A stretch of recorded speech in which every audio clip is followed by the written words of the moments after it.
we think that leadership is like someone giving this like profound, inspiring speech and then everyone does the thing. And that can happen sometimes, but if that's your only way of doing it, you're going to have a lot of problems.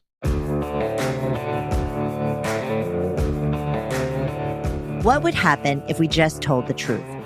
Welcome to TruthWorks, where we dig into the nitty-gritty of leadership and work. And what needs to change. I'm Jessica Neal. And I'm Patty McCord. Our journey together started in HR, but trust us, it's evolved into something wild, honest, and well, a bit rebellious. So throw out the handbook. We're here to redefine rules to work for us, not against us. Let's dive into another episode.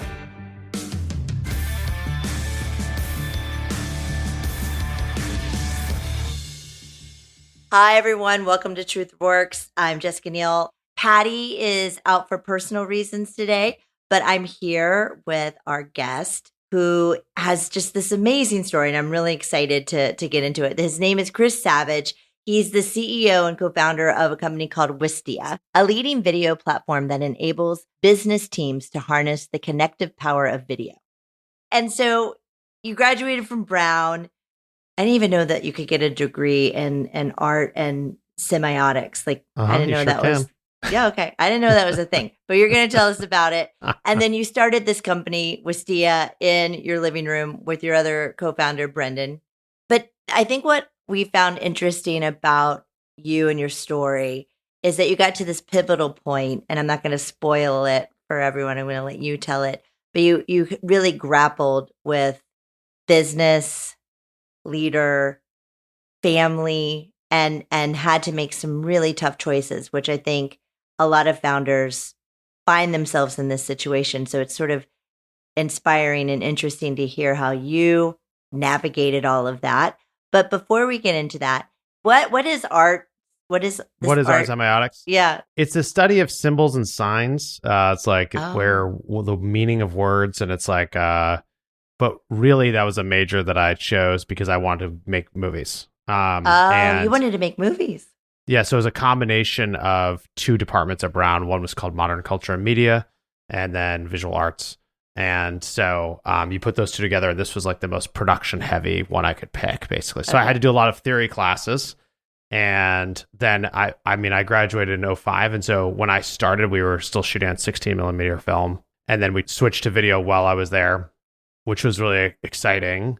And yeah, it kind of like kicked off my career. And it's very funny because I still work in video now, and we're building a software company that makes it easy for other people to host videos, to make videos, to edit them, to put on live events, tons of stuff around video. And it's just kind of funny because I thought I would be the one making movies. And now I'm trying to enable other people to not make movies, but like tell their stories better at work, you know? Yeah. And, we started in 2006, and we found after a year that we could help companies use video. Mm-hmm. And they valued it a lot because they didn't use video every day. And so we really focused on the hosting piece.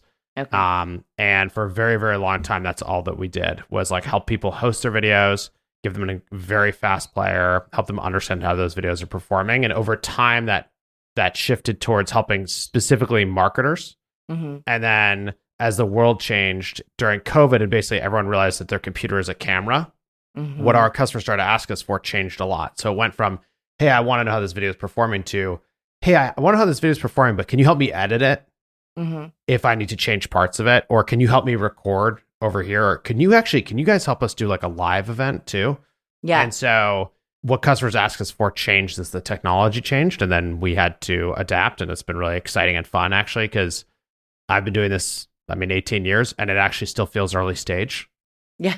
And people tell me all the time, it seems like you're acting like an early stage startup, and like effectively in a lot of ways we are. Mm-hmm. Well, yeah. And it takes, having my career at Netflix, it takes so long.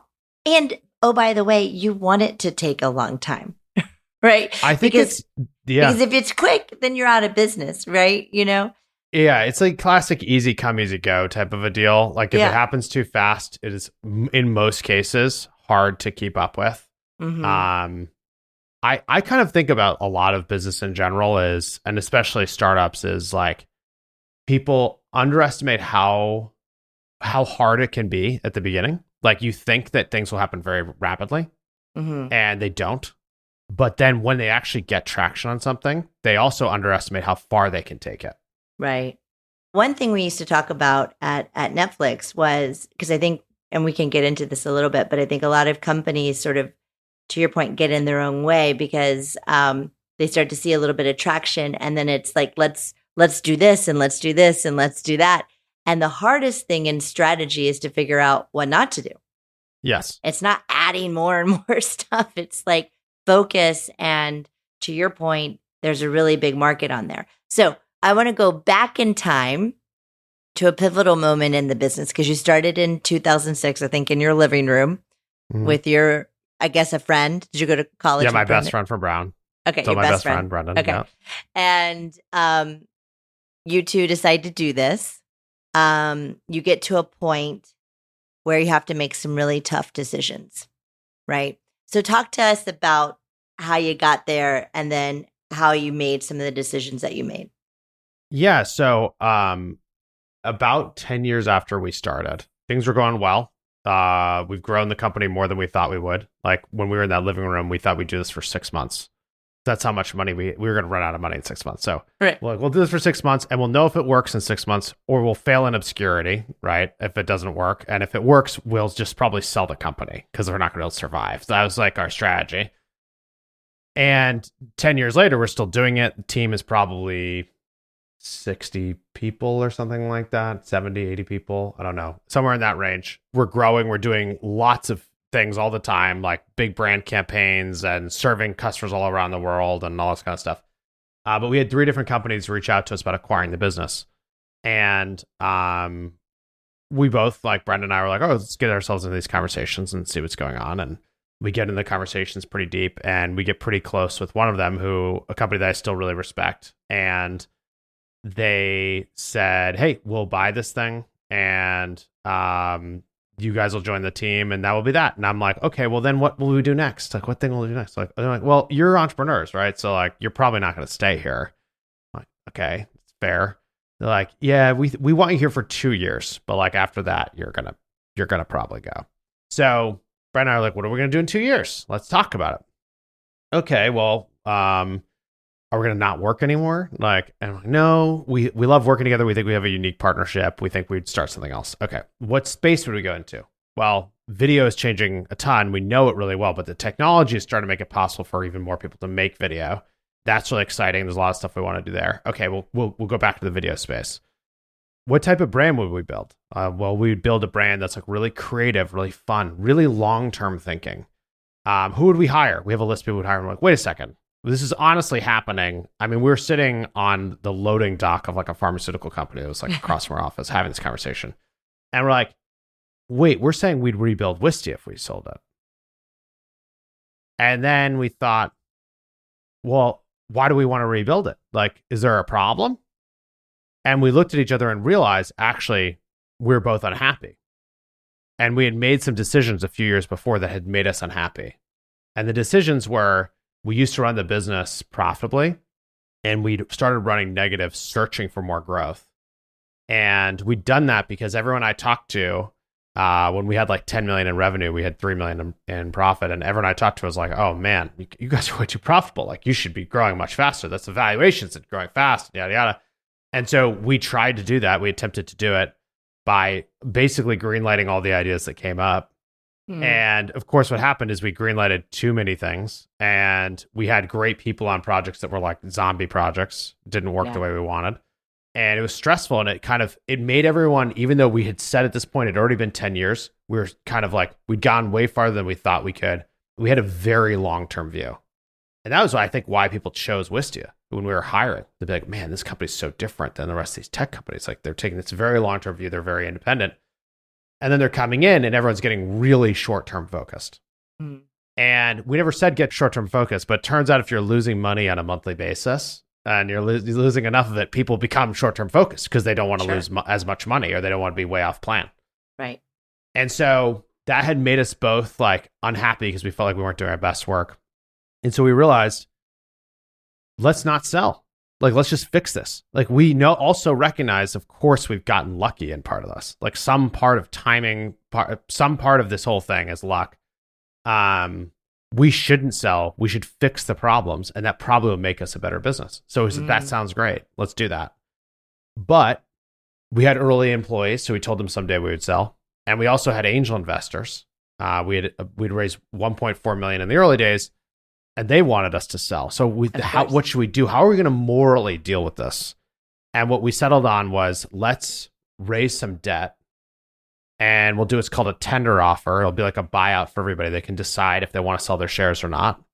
And then after, they're going to know that they're signing on, if you don't sell, to be a part of a business that Chris and Brendan are going to try to run for the long term. And it's going to be profitable. It's going to be really creative. It's going to be really brand focused. And we're going to just keep building a better product. We're going to make the right long-term decisions. Right. And that was like this huge moment. And so we said no to the acquisition, raised the debt, did the buyback. And then the cool thing about the whole thing is it created so much focus with the team and so much clarity on who wanted to be in this company that the years following this, suddenly we got more focus, less people, because some people left, and we still hired, just not as rapidly. We started growing faster. We started doing better work. Yeah. And so it was this very counterintuitive thing. You would think the key to growing faster is to like burn more, do more. And actually it was this like lesson you couldn't refute. That was the key, was actually just being more focused.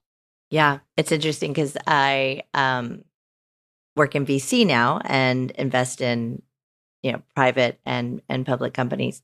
And this is a lesson that a lot of founders have to go through, right? Because people like myself can tell them, right? Hey, listen, but you kind of got to touch the stove a little bit and feel it to really be able to course correct. And I'm guessing in this decision, you and your co-founder walked away from life-changing money, perhaps, for the two of you.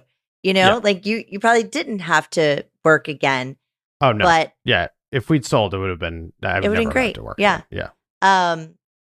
And so, tell me a little bit about you learn this, and you don't sell. You take the debt. You have more focus. You don't have as many people. You're getting more done. So how did all of this change you as a CEO and as a leader? I think there was a few things. I mean, I think the first one was this, like, that we had underestimated focus and just how we could go to the right place faster and have a bigger impact by being more focused. I think we had started, it was kind of like our instincts turned to conviction through some of the failure around these things. So we'd had these instincts that had worked for years, actually. And then we went against our own instincts, I think because of like FOMO and being a first-time entrepreneur. We were growing fast when we made all this stuff happen, and we still didn't even realize how rare that was. It's just like when it's happening to you, you don't realize how rare it is and how fleeting sometimes it is if you don't have the right things in place. Right. And so I think it just came out with like a lot more conviction and not much more belief and focus. It also, the talent it's funny, it got much easier for us to hire after. And we weren't offering options. And so, and everyone tells you options is how you get people, this is how you get the best. And it turned out to like actually being really different was how you get the best. Because it's like, we'd put this beacon up and all these people were like, I know exactly what you're trying to do and I want to be a part of that. And we would tell people like, hey, if we ever sell the business, like it might happen someday, we'll take care of you, is what we used to say. And they signed on just with that. Okay. Eventually we actually did even reintroduce options, but we had this period of like 4 years of having none and finding it much easier to recruit. And so that was just very surprising. Again, the world is a lot bigger than people realize. And I think that's like I think about this all the time in the US, whatever, it's like 350 million people live in the US.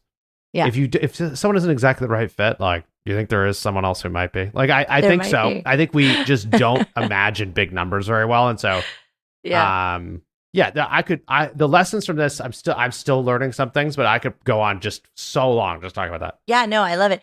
I think it's also very interesting you bringing up the options because we compensated very differently at Netflix too. And you got to choose whether you wanted options or not, right? But if you didn't, you could have cash. Yeah. And it was unbelievable to me that most people didn't want the options. They wanted the cash or they wanted Oh, very really? little options. Yeah. Because I think options, they're, it's kind of make believe money, right? And cash is king. And you've got kids in private school, or you have kids going to college, or you have a parent you have to send money home to, or family in a different part of the world that you're sending. Who knows what your situation is, but also they're kind of hard to understand, right? And They are hard to understand. Yes. yeah. And so what's easy to understand is I make X cash, right? And that's really easy. So I'm sort of not surprised that people weren't that concerned with options. Did you ran a pretty open book too, right? Yeah. Like early on, showing like your financials to everybody and stuff. Oh yeah. For a very, very, very long time. And I think today still the company shares most of that with the like 3,000 people that are sort of directors and above. Yeah, because that's the other thing that we have done, which I think is like tied together for me, which is every month, like these are our financials and this is what's good and this is what's not. This is our prioritization and we're worried about this number and we're not worried about that number. That was one of the things that came right after the buyback, actually, because we said we were on track to lose $3 million a year before the buyback. And we said, hey, we want to get to positive 2 or 3 million, I think, the next year. And that's what our debt covenants need us to do. So we tell everybody this. It's open book. So there's always financials. There's usually, are there any questions? And usually there's no questions. No. And let me tell you, after this buyback, there were a lot of questions. People are like, excuse me, we had like 2 offices. So like, why do we have the second office? We don't need it. Like, we can cram into one. And people just start suggesting all these things of like, should we cut this program? Should we cut this? Should we simplify that? I had engineers who basically just say, we think we have an idea for how to improve gross margin. Should we just go do that? It could take 3 weeks. So like, go do it. So they do it, come back, and they got 3 points of gross margin in like 3 weeks. And if we weren't open book, I don't think any of this would have happened. And and if we hadn't been clear about this change, none of this would have happened. Like if we told them just we want you to care about costs, they would have been like, no, like that's not why we're here. Right. It's so interesting how quickly things aligned, like snapped into place. And it still has become part of the DNA where people now we're at this growth mode. We're still profitable, but we're doing so much more stuff. Like our product team, way bigger than it used to be. There's many things shipping all the time.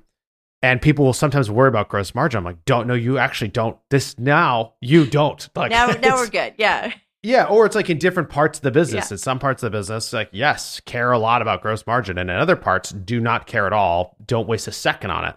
And so it's interesting because it's like having the right tools and environment make it much easier to change. Because I think that's another thing that's like very confusing for many leaders is they tell everyone they want to do something and then why can't they? Like, why are people going still in different directions? Or maybe sometimes even doing work that conflicts with each other. Yeah. Well, tell us why. Well, I think a lot of it is like basic communication that you have to like lay the groundwork for, and then you have to say it over and over until you're bored out of your mind. And that's a feature, not a bug. Like, it's like when people be like, oh, I know it. Like you've said it every month for 2 years. Yeah. And it's like, yep, that's why we say it. That's right. No, but I think you're right. Like a lot of leaders haven't learned this lesson. And I remember learning this lesson. Our first chief marketing officer at Netflix, she and I were in this big meeting and we were getting on stage and doing something for all the employees. And I was like, oh God, I feel like a broken record. And she was like, yeah, lather, rinse, repeat, baby. That's your job, And she's like, this is not about you. It's not for you. It's not about you. And it was just such a big aha for me early on in my career where I was like, oh, this isn't about me. This is about everybody else. And when I'm coaching leaders today and CEOs and founders, I tell them that story because the repetition is so important for people to keep it in the noggin. Because one, they forget, but also you hire new people. They've never heard the story, right? And so it's almost like a rigidness that you have to have around communication, because the moment you stop communicating and lather, rinse, repeating the important things is the moment what you say just happens, where people are doing conflicting things. People aren't, aligned and on the same page. And if you can have a rigorous rhythm around those things, it can change things for the better.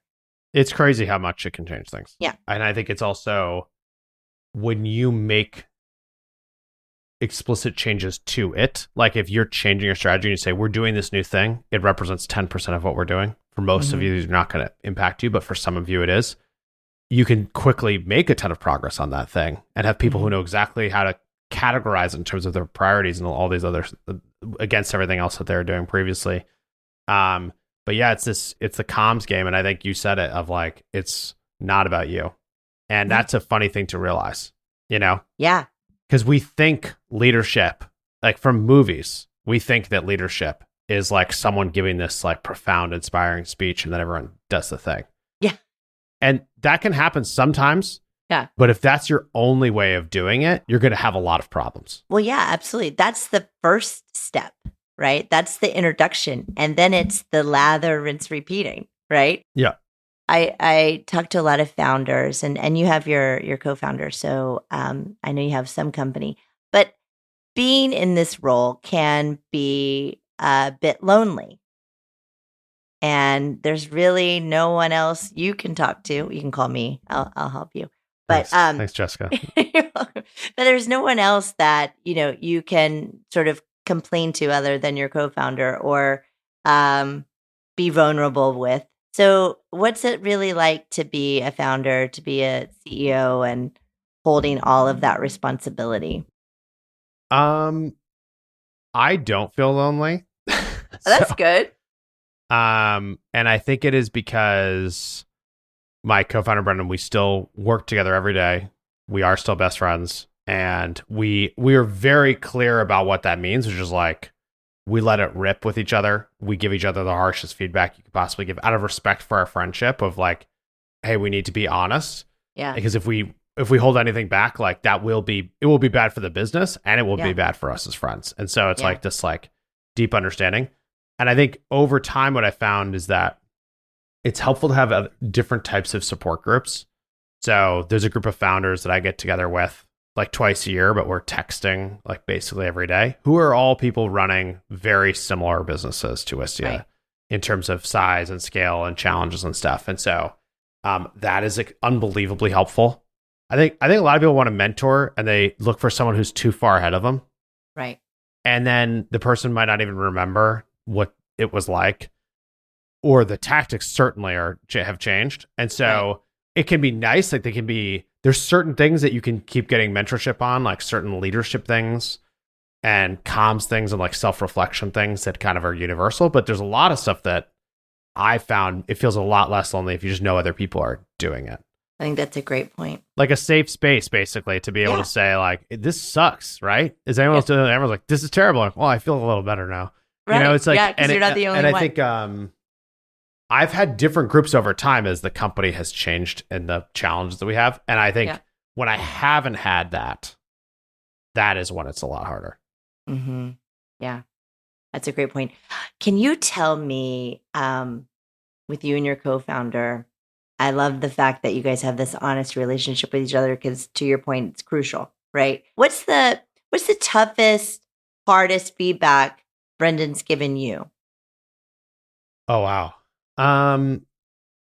He's given me a lot of very tough feedback. I think in the early days, he gave me a lot of feedback on my writing. Like he pushed me really hard on that and was completely never held back at all. And it really helped me, I think, become a much better writer and value brevity. I think he's given me feedback around, I get very excited. I can't hide my emotions. I'll say it that way. I'm a type of person who, when I'd walk into the office, if something's wrong, I didn't say a single word, but people feel comfortable telling me, they'd be like, what's wrong, Savage? Yeah. Like, what's on your mind? Yeah, you wear your heart on your sleeve. I wear my heart on my sleeve. And I've learned that is a superpower, because I can get people really excited and I can get them to believe in something. Like if I believe in it, really, like I can get them to believe, but I can cause chaos.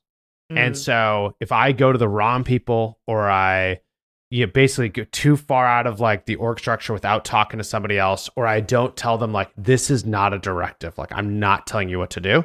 It can cause utter chaos. Like I've been called like the Willy Wonka of Wistia because like it's an amazing power and it is like can be super problematic. And so I think the first time I heard that, like I thought I was just trying really hard, and like trying to get better answers and trying to make things work. And over time I've learned from him, I was like, okay, like there's a time and a place to use this force for good. And I need to be really thoughtful about that. And also just like it came from him. And then over time I've learned that one of the most powerful tools you have as a leader is how you model what you want. Right. And it's like a cheat code actually. Because if you model what you want, you don't need process. Yeah. People just do it. Right. They just see it as permission. Yeah. And that is like really understanding that and being really thoughtful about it is amazing. Like you go to a massive meeting, it's a big planning thing, and you're like, how do I want people to show up? It's like, I want to ask open, honest, direct questions. I want to do it from the beginning. And you just ask a couple and then it's going. Yeah. Right. But if you tell people to ask open questions, they won't do it. Like it's like there's these interesting things of like cultural permission and modeling, I think, which is also like parenting. Tell my kids one thing, and if I do another, they're going to just do whatever I'm doing. That's what they're going to emulate. No, it's so true. I'm so glad you said that. So a couple of things. So going back to the chaos making, I think a lot of us leaders, we don't really recognize. You think you're just having a simple conversation with someone, whether you're excited or you're not excited. Yeah. But you think it's just an easy peasy, hey, I'm just talking to this person. I'm excited about this. But then they go off and do it, right? Because you're in a position of power. Yeah. And when you say jump, they say how high. And I'm so glad that you recognize that because I think a lot of leaders don't. And it does cause chaos in the business, right? This is one of the things that causes the most chaos. Yeah. It really is. I agreed.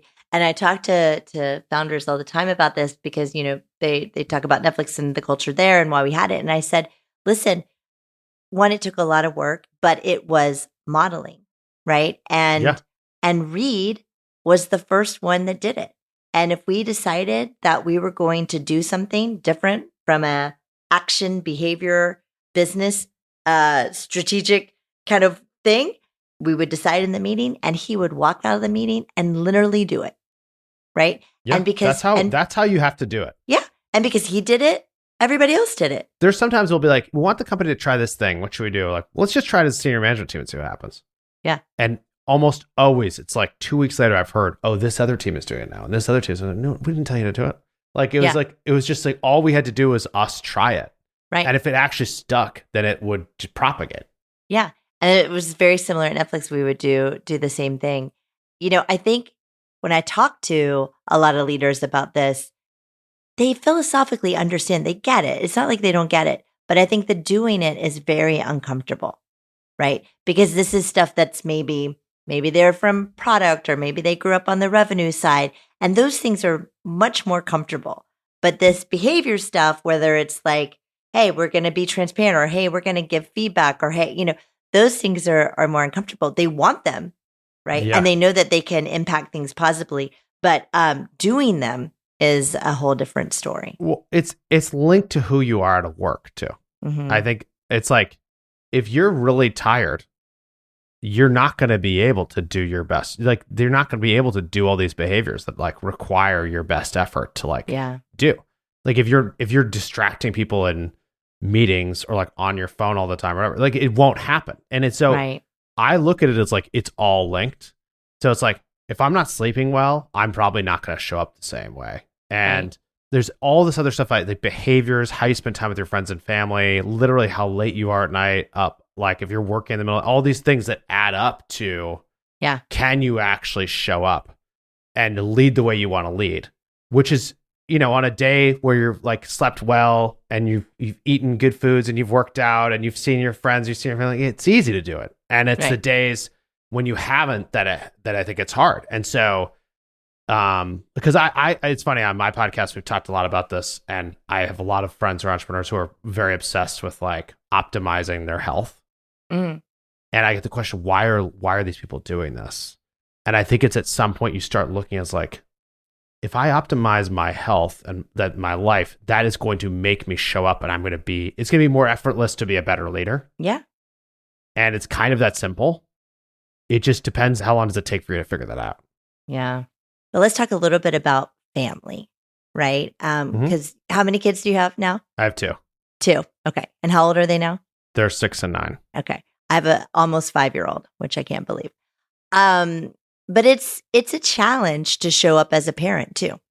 Not only is it a challenge to show up as a leader, but it's a challenge to show up as a parent. So all these things are linked. To your point, you're just trying to show up the best you can at work. You're trying to show up the best you can at home.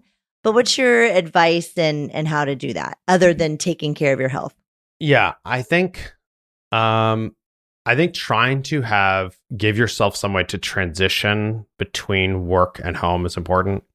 I think especially if you work remotely, I think it's really uber important. Is like, if I walk out of my office and my kids are there, if I have not had a moment to transition and say basically like I'm going into home mode, it doesn't go as well. And I think I look at it as like, I want to be as present as possible with my family when I'm with my family. And I don't always do it perfectly, but that is like my goal and my intention. I find that if I can do that, that makes a difference. And they notice how much I'm on my phone. Like, kids say stuff about it, right? Like, they're hyper aware of everything. And I think the other thing is telling them what's on your mind and why you're not present is actually helpful. That's good advice. So if we're sitting at dinner and they're like telling us about something that happened during the day, and I'm like not engaging enough, and I feel myself not. Sometimes I'll be like, hey, sorry. There's something on my mind from work. I need to like let it go. And they're like, oh, that's okay, Daddy. Like, if they understand it, I think it makes a really big difference. It's that understanding, I guess, is the key. Yeah. I mean, it's also the same at work, by the way. Like, so often you see like a top performer and suddenly they're not a top performer. It's like, what's happening? And often something happened in their life. Right. And if you just ask the question, you figure it out, and they tell you. And like, they might not turn around that day, but like, it usually does. Yeah. But like, it's that communication of like this admission of the fact that like our life and our work is intertwined.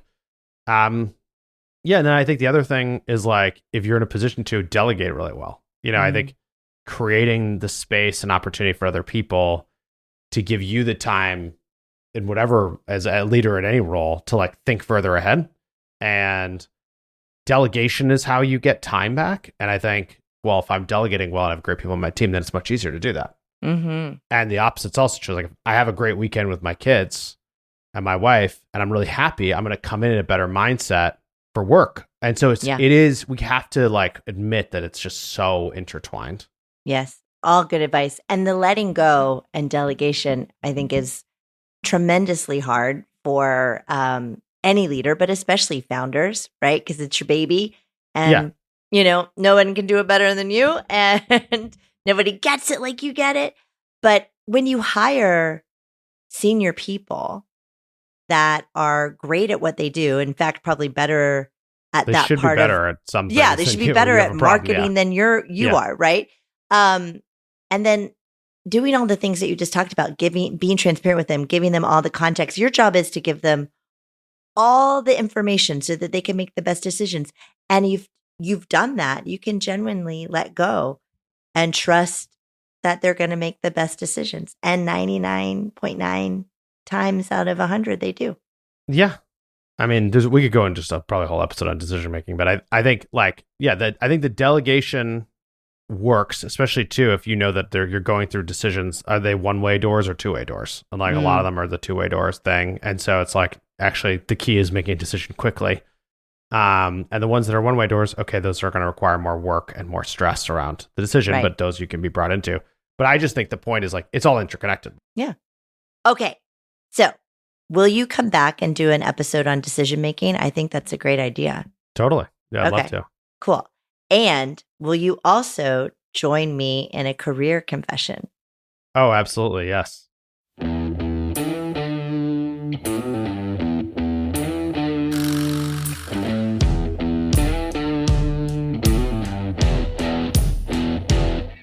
I'm part of a leadership team at a mid-sized company being acquired by a larger organization.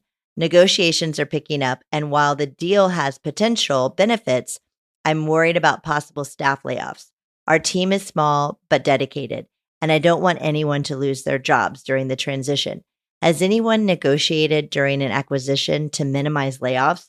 What strategies or clauses can I push for to protect employees? And how do I handle this without jeopardizing the deal? What do I say to my team who are concerned about this and already looking at jumping ship? First, I think if someone's trying to acquire your business it depends on why they're trying to acquire the business. That's gonna be the key to whether or not like your team is protected.